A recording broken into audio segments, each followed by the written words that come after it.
Tapos ginising ko yung sarili ko, pagkagising ko akala ko gising na talaga ako. Pero nakita ko po yung sarili ko na natutulog. So ano ang ginawa ko? So, ang ginawa ko, ginising ko ang sarili ko. Oo. Ginising ko ulit yung sarili ko. Ano po kaya ibig sabihin nun? Hindi natin alam, kulang yung details mo. Hindi natin alam kung under ka ng sleep paralysis or may sariling utak doon sa mismong panaginip or doon sa mismong sleep paralysis, or hindi natin sure kung astral body ba ang naghiwalay or mismong panaginip lang. O explain ko ng mabilisan lang. Kanya na naginip ka. Sa panaginip mong yon, nakatapak ka ng dumi. So, ibig sabihin magkakapera ka or may perang unexpected na parating. And then nagising ka.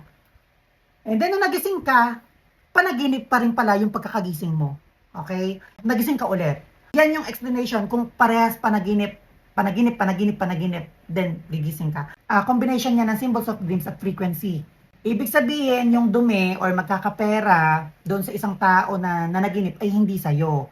Meron kang nasagap ng tao na habang natutulog ka ay nananaginip nang siya ay nakatapak ng dumi. Ang panaginip mo ay nagising ka, huwag kang mag-expect ng may parating na pera sa'yo kinabukasan kasi doon sa under ng panaginip ay nagising ka.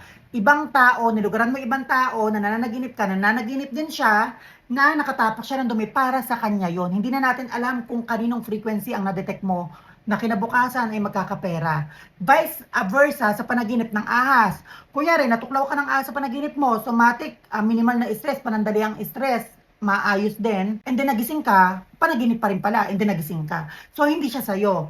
May tao kang nasagap ang frequency na habang natulog ka na, natulog din na kinabukasan ay magkakaroon ng stress or minimal na problema na masolve din. Hindi siya sa'yo. Kapag ang panaginip ay nagigising ka ng paulit-ulit, hindi para sa'yo yung panaginip na yon. May nasagap ka lang na tao na nanaginip. So, frequency of dreams plus symbols of dreams para sa kanila.